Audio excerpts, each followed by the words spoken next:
Well, how do you do, buckaroos, and how the heck are you?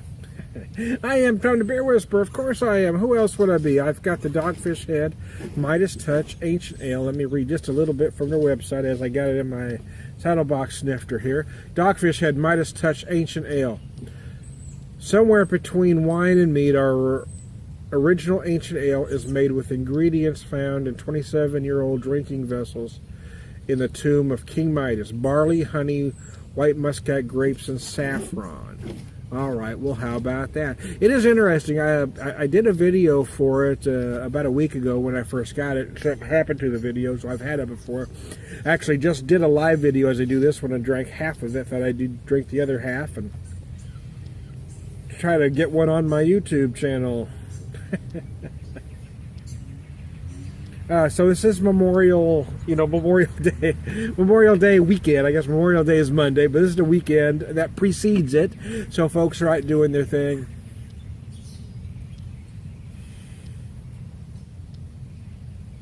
My dad was a World War II vet and Korean War vet. He had a Purple Heart and a Bronze Star from World War II.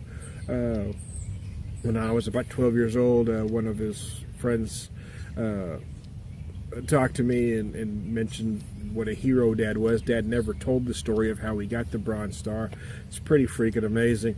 You know, there are some folks that think this weekend is just for partying up and having a good time, and there are those that take it 180 the other direction that don't think you should have fun at all, that think it should be somber. I think it lies somewhere in the middle. I think the truth is, my truth is anyway, I guess I should say, how I feel about it is that if we don't enjoy the weekend, we have the weekend, then we're letting somebody else win, right? I mean, our brothers, sisters, friends, fathers, mothers, uncles, aunts, that served, did so we could do whatever. So we could have a barbecue, go to the lake, or do whatever. So I think not doing those things almost does them a disservice by not celebrating in some way. However, I think we do need to remember the sacrifice that many made for our country. Even those that didn't die in the service or die in any wars still sacrificed. My dad, I know, was in pain. Well, I mean, he was 43 when I was born, and I never knew him as healthy. He was in constant pain, a lot of it due to service-connected injuries. So I just think we need to remember those things, but I don't think it should be a somber occasion. I don't think folks should feel bad for having a good time, but I think people should remember why we're doing this, and, remember the folks that have sacrificed for us all, that have served and continue to serve in whatever capacity. So there you go. There's my spiel there. So this is a very interesting beer, mead, wine, whatever. Yeah, it does fall somewhere between a mead and a wine, but it also has some beer-like elements as well. Obviously, the carbonation, barley, the saffron I find interesting, both on the nose and the flavors, the palate, because I certainly feel the honey on the nose. I certainly feel those white muscat grapes. And the saffron kind of comes at you in a way where if you were to smell a beer, where you would get the hops in the aroma, And it's the same way on the flavors. Again, I feel that honey in there. I feel the mead portion. I feel those white muscat grapes. I feel that little bit of sweetness from both of those things. But it's at the end where I feel the saffron, right where I would if hops. It feels right where you would get the hops in a beer is where I feel the where I personally get the saffron. So there you go.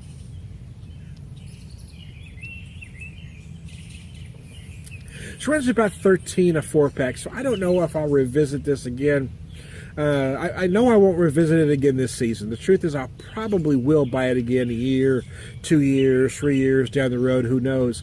Because I'm going to get curious and want to try it again. That's not to say it's a bad beer or whatever it is. It's fine. It's just not something that fits within my wheelhouse. But it is different. It is interesting, and it is worth trying once if you haven't had it.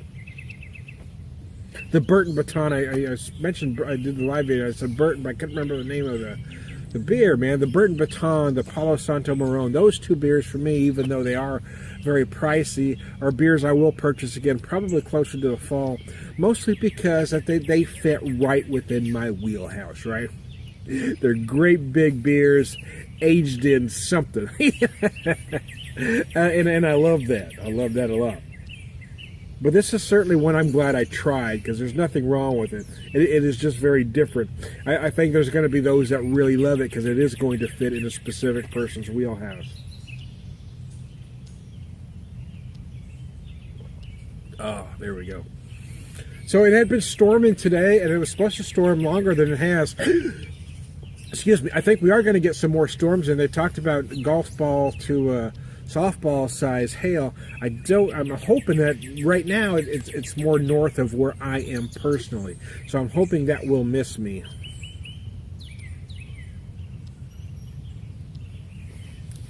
I got back to Springfield from Northwest Arkansas yesterday afternoon. I worked during the week, but I had to hurry back for an appointment that ended up not happening. But anyways, that's another story. So, where was I going with that? Anyways, I got home yesterday afternoon, so I thought, well, I did some grilling today, cooked some sliders, some stuffed Gruyere stuffed sliders. Got a little crazy. I had some Gruyere stuffed sliders for lunch for my wife, daughter Callista, and my grandson Ben was here. Granddaughter Allison was at her great-grandmother's, so I didn't see her today. But so the four of us had some lunch. I tell you what I also did, though, is I had a bunch of meat, and I seasoned it all pretty much the same. And then I fixed the sliders up, stuffed the cheese. Then I took that meat and I added some coarsely chopped raw onion to it. And then I made...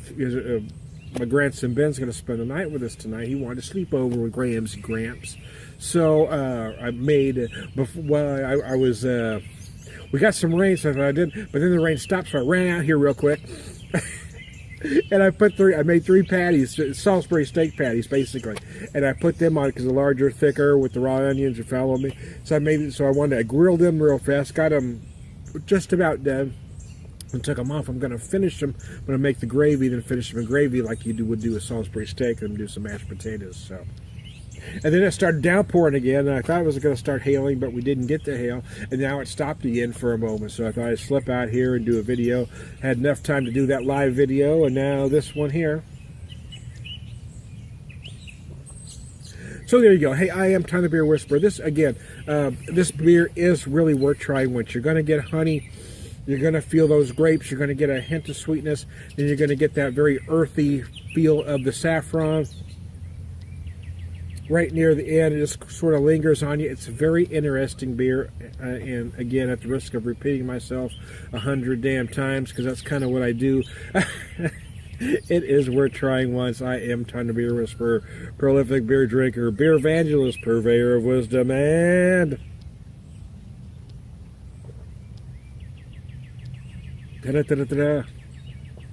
all around good guy.